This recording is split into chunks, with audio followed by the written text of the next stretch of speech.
জনকল্যাণ পাখি, তারে সবাই চিনেন। তো সে একটা কোরআন তেলাওয়াত করছে, সবাই শোনেন। আমিও কিছু বলবো, সেগুলো ঘুরে যাবেন।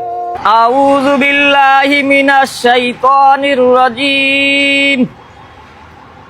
বিসমিল্লাহির রহমানির রহিম।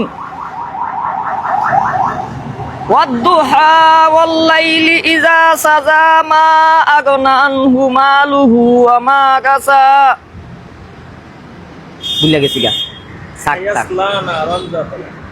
তো আপনারা তো শুনলেন তার কোরআন তেলাওয়াতটা। তো নেতা, আপনাকে বলি কি, কোরআনকে অপমান করেন না।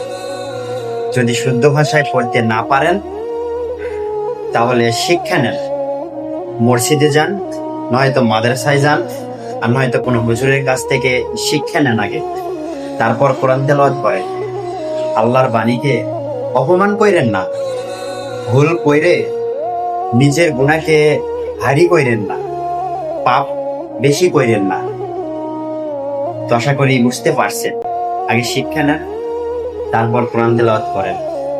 কোরআনের তেলাওয়াত যতই আমরা শুনি ততই মুগ্ধ হয়ে যাই।